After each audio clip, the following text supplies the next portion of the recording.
السلام عليكم أيها الشعب المفلس الحزين في مملكة سلمانكو اللئيم ابن اللئيم. والله ما ظنيت إنه راح نخلص من الأمير طلال ولا من عيال طلال. قلت لكم من قبل كم أسبوع إن طلال كان حمسان وراح إلى اليونان محتج على سلمانكو، وقد قلت لكم إنه رفض إنه يبايع سلمانكو بالحكم، وطلال قد قال ذا الكلام في حسابه بتويتر، وقد قلت إن اليونان سمعتها ما هي بطيبة لأن الملك سعود عاش فيها منفي إلين مات، وجابوه بطيارة على الرياض ومنها إلى مقبرة الزمرة الحاكمة اللي هي مقبرة العود ذات ال5 نجوم. يمكن الأمير طلال سمع الحدسي اللي قلته وقال يا واد خلينا نرجع للمهلكة ونقضي ما بقى من العمر قريب من مقبرة العود. وفعلا رجع الأمير طلالكو وزار سلمانكو في بيته، ونشروا المباحث والإعلام صوره وقالوا إن سلمانكو يزور أخيه الأكبر طلالكو. اليوم الحدسي مو هو عن طلالكو، الحدسي عن ولد طلالكو اللي هو وليدكو. الظاهر ان الدب الداشر حمودي ناوي على الوليد بن طلال، ناوي يحش رجوله حش حتى ما يحلم مرة ثانية في الليل انه يبي يصير ملك. شركة المملكة القابضة اللي يملكها الوليد بن طلال يمكن تصير مثل شركة بن لادن وشركة سعودي وجيح، يعني يسطي عليها حمودي في ليلة مقمرة. شوف يا وليدكم، ترى إذا أخذ الدب الداشر شركتك يعني راح يخليك أنت وأبوك وإخوانك كل أبوهم خصوصا خلودي راح يخليكم كل أبوكم تركعون عند رجوله، وذاك الوقت راح يا وليد تنسى إنك فكرت إنك تنافس حمودي على عرش المهلكة العظيم.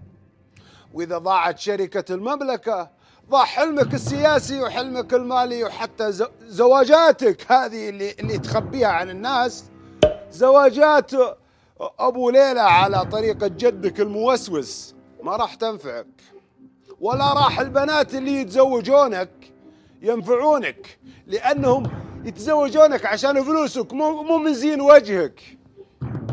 شوفوا يا مشاهدين يا كرام، وخصوصا أنتم يا ملكات يا سعوديات، انتبهوا من هذا المجرم التافه اللي اسمه الوليد بن طلال.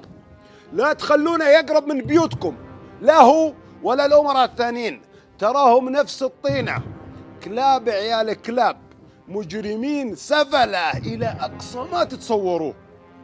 هذا المجرم الوليد بن طلال وحسب زوجته نايلة عبد العزيز الرشيد تقول انه تزوج 42 زوجة. هذا غير شغل اللي ما له علاقة اصلا بالزواج، لا ابو ليلة ولا ابو اسبوع. هل هذا يجوز؟ تصدقون ان هالتافه تزوج بنات مشايخ قبائل؟ والقصد ما هو بس الجنس، القصد اذلال القبائل هي وشيوخها. يعني بالضبط مثل اللي سواه الملك الموسوس، حتى اللي قتلهم تزوج زوجاتهم وبناتهم. أنا بجيب لكم الكلام اللي قالته زوجته نايلة عبد العزيز الرشيد. يا شباب حطوا صورة عقد الزواج للمشاهدين الكرام عشان يعرفون عن مين الحدسي.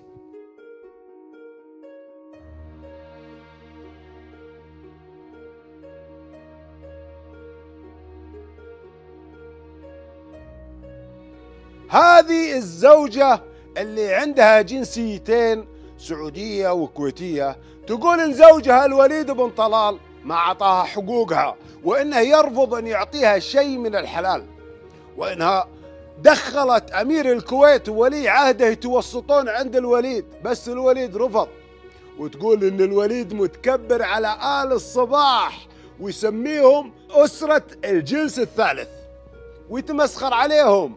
وحتى الخليفة في البحرين الوليد يقول إنه لو ما يطعمهم كان ماتوا جوع. آخر شيء هذه الزوجة نايلة الرشيد وسطت فؤاد الهاشم اللي راح للرياض وقابل الوليد قبل 4 سنين في 23 أكتوبر 2012. وترى نايلة الرشيد ذي شغلها مزبوط. قالت إن فؤاد الهاشم قابل الوليد بن طلال الساعة 2:30 بالتحديد. أنا دالحين بقرأ لكم وش اللي صار من رسالة الزوجة نايلة الرشيد.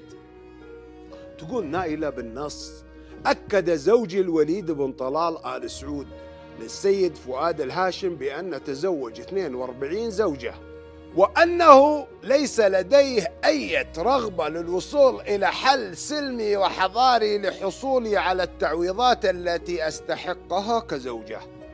وقد أبلغني السيد فؤاد الهاشم بأن الوليد قال له أنه يفضل صرف ملايين الدولارات بالمحاكم لإذلالي وهزيمتي حسب تعبيره على أن يمنحني حقوقي، مستشهدا على ذلك بحادثة البنت الأسبانية التي اتهمته في المحاكم الأسبانية باغتصابها. على فكرة خلونا نوقف هنا شوي. الوليد بن طلال وقصته مع الأسبانية، هو شاف هالأسبانية كان عمرها 20 سنة، تقول إنه شافها في ملهى ليلي وإنه حط لها مخدر في مشروبها، وما حصلت نفسها في اليوم الثاني إلا في يخت الوليد بن طلال، وما وعت إلا الأمير راكب فوقها، واكتشفت إنه اغتصبها على يخته في جزيرة إيبيزا. وفعلا المحققين حصلوا آثار السائل المنوي وآثار مادتين مخدرتين. الوليد بن طلال قال إن البنت كذابة، لكن محاميها قال لا، إذا كنت أنت يا الوليد بريء تعال لأسبانيا، بس رفض وعين له أكبر شركة محاماة تدافع عنه، وهي شركة أوليفا أيالا.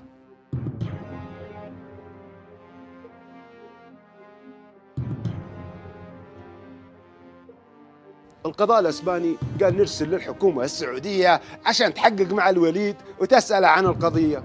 والظاهر أن الحكومة الأسبانية ما كانت تبي مشاكل عشان تخرب على بزنسها مع السعود، وأسقطوا الدعوة بحجة عدم كفاية الأدلة.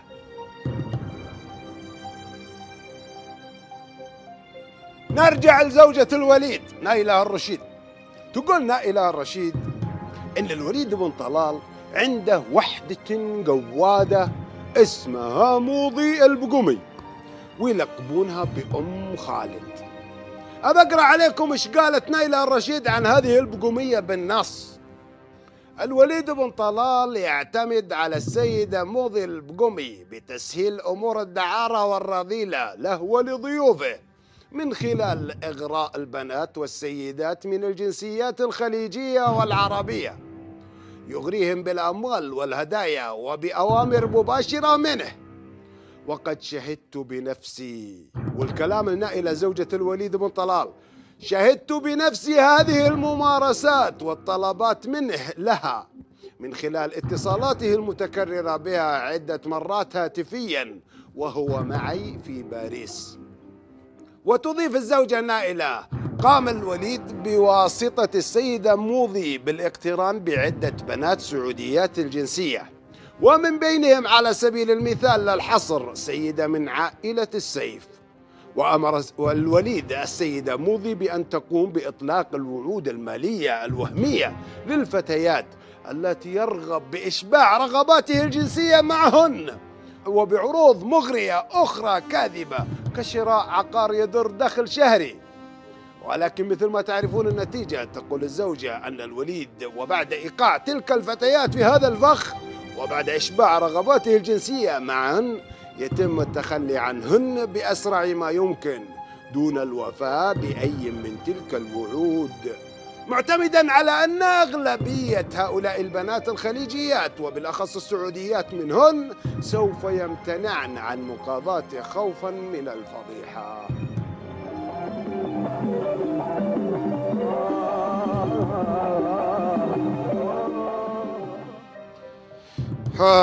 اسمعوني يا بنات، انتبهوا لأنفسكم، ترى هالأمراء لا دين ولا ديانة ولا أخلاق، وفي بعض الأحيان حتى فلوس ما فيه.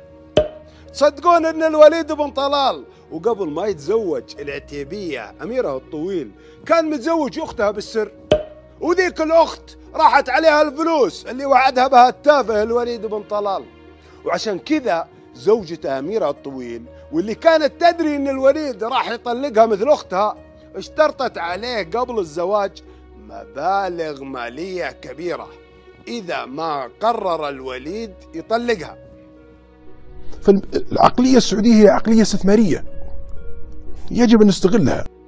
وفعلا طلقها الرجال، ويمكن إنها حصلت على اللي تبيه أو ما حصلت ما ندري، لكن الزوجة نائلة الرشيد تقول إنها كانت تسمع الوليد وهو يهين زوجته السابقة أميرة الطويل ويصرخ عليها قدام الناس، يقول لها تعالي يا البدوية يا التافهة يا الجاهلة.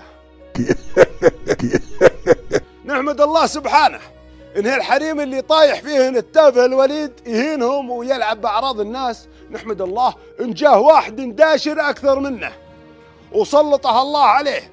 أبشركم إن الدب الداشر حمودي حط الوليد بن طلال في راسه وناويه نية شر، واحلقوا لحيتي هذه إذا ما شفتوا وليدكو يتملق ولد سلمانكو بمناسبة أو بدون مناسبة. وما من يد إلا يد الله فوقها، ومظالم إلا سيبلى بأظلم. ما هو بشيء عادي إن محكمة التنفيذ في الرياض تنشر إعلان باسم الوليد بن طلال وتحط رقم هويته وتعطيه مهلة 5 أيام ينفذ الحكم الصادر عليه، وهو مبلغ مالي لناس ماكلين حقهم.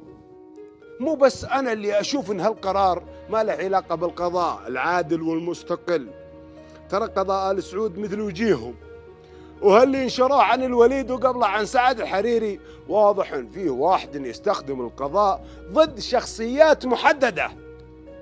وأنا أقصد الداشر نفسه.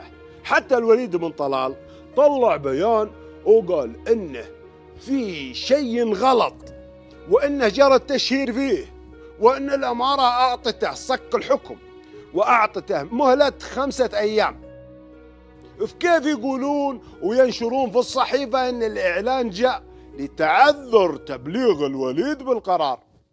واضح إن الدب الداشر ناوي عليك يا ولد منى، خلي ينفعونك خوالك في لبنان. لو كنت ذكي ومتواضع شوي كان الحين ترامب صديقك وسندك، لكن رحت تهاوشه عشان تقول للدب الداشر إنك تدافع عنه. خذها مني يا ظالم يا معتدي يا تافه. بنات الحمايل اللي تجيبهم وتستخدمهم في وكرك الخسيس جاء اليوم اللي راح يرقصون فرح وهن يشوفونك مدعوس بنعال الدب الداشر رضي الله عنه وأرضاه.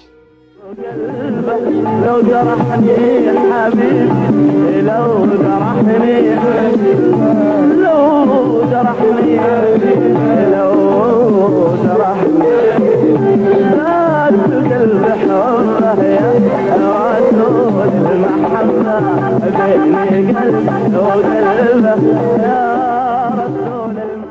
أوه يا ما في ناس راح تفرح بطيحتك يا طايح الحظ. أنا من أشوف الفيديو اللي أنت تهين فيه الناس وأنا أنتظر ذا اليوم اللي أشوفك فيه تنهان.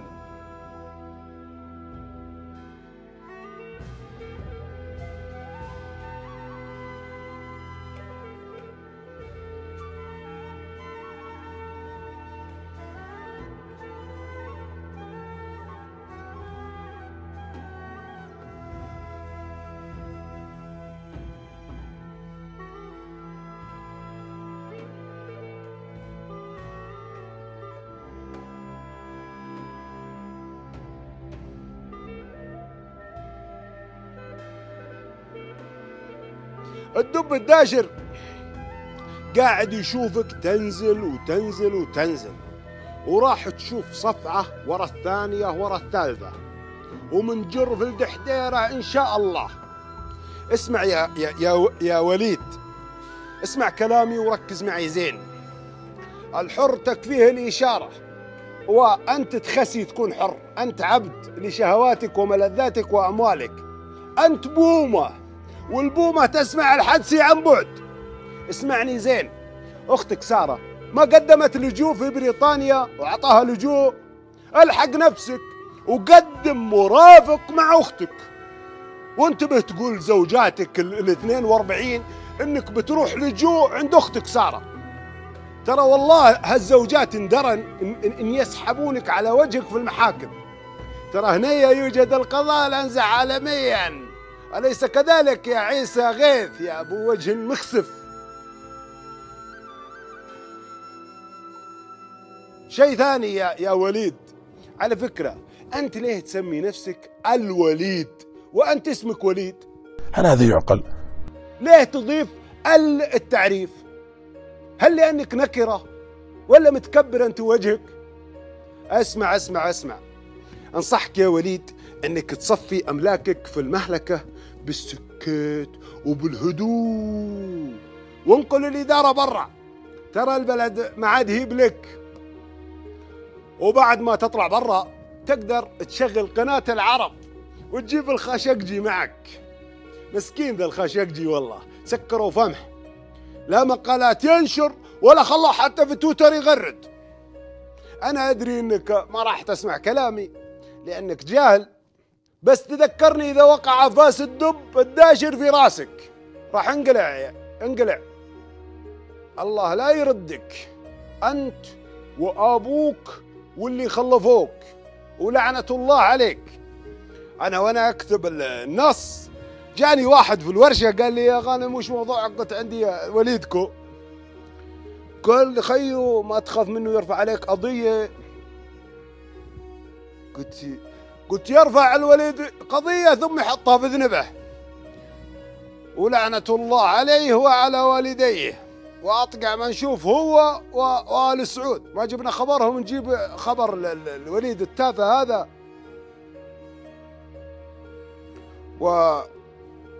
وأشكركم وأشكر الصديق اللي جاب لي هذا الثوب هدية.